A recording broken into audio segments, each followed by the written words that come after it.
আসলে মনে করি না যে সেন্সর বোর্ডে কোনো প্রয়োজনীয়তা আছে। আমার কাছে সবসময় blenders choice, the daily star, OTT and digital content awards সবসময় খুব কাছের, সবসময় খুব প্রিয়। কারণ আমার রিকগনাইজেশনটা আমি যদি বলি, টিভিতে জাস্ট একটা কন্টেন্টের পরই আমার পুরো রিকগনাইজেশনটা আমি পেয়েছি ওটিটি কন্টেন্টসগুলোর থেকে। আমার প্রথম ওয়েব সিরিজের কথা যদি বলি কন্ট্রাক্ট, সেখান থেকে কাইজার, দাগ, মার্কুলিস সবগুলো আমাকে নতুন নতুনভাবে পরিচিতি এনে দিয়েছে। এটার জন্য এটা সবসময় এই অ্যাওয়ার্ডটা বা ওটিটি প্ল্যাটফর্মটা আমার ক্লোজ টু মাই হার্ট আমি বলবো।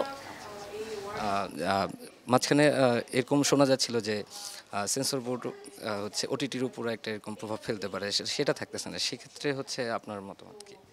এটা শুরু থেকে সেন্সর বোর্ডের ব্যাপার যেটা আসলে আমি যতটুকু জানি, যদিও আমার জ্ঞান স্বল্প, সেই স্বল্প জ্ঞান থেকে আমি বলবো যে পুরো বিশ্বে কোথাও সেন্সর বোর্ডের ইস্যুটা নেই। যতটুকু আমি জানি এজের একটা ক্রাইটেরিয়া থাকে যে বলে দেয় যে এটা আন্ডার 13 ওর আন্ডার 18। ওটিটির ক্ষেত্রেও এই ধরনের কিছু যদি সংযোগ করে দেওয়া যায় তাহলে অনেকেই হয়তো বা দেখা যাবে যে কন্টেন্ট চুজিংয়ের ক্ষেত্রে যেহেতু সময় হাতে নিয়ে আমরা একটা কন্টেন্ট দেখতে বসি, সেক্ষেত্রে হয়তো বা আমরা একটু কনসাস হব যে ঠিক আছে আমি হয়তো বা ধরে নিব যে এই কন্টেন্টটা আমার জন্য না, বা ট্রেলার দেখে হয়তো বা আমি ধারণা করে নিতে পারবো। কিন্তু সেন্সর বোর্ড আমার কাছে মনে হয় না যে দিস ইজ রিয়েলি নেসেসারি, কারণ এমন কিছু বানানোই হয় না আমাদের দেশে যেটা আসলে কেউই দেখতে পারবে না। দুইটা ব্যাপার নিয়ে সবসময় বলা হয় যে একটা পরিবার নিয়ে দেখা আর একটা এককভাবে দেখা। এখন আমার কথা যদি আমি বলি, আমার এরকম অনেক ভালো ভালো কন্টেন্ট আছে যেটা আসলে পরিবারের সাথে আমার দেখা হয়ে ওঠেনি, কারণ সময় মেলে না। আমি দেখা গেছে যে পুরো কাজ শেষে, আমার পুরো শুটিংয়ের স্কেজুল শেষে যখন আমি ফ্রি হই তখন আমি দেখেছি। আমার ফ্যামিলি হয়তো আমার আগেই দেখে ফেলেছে।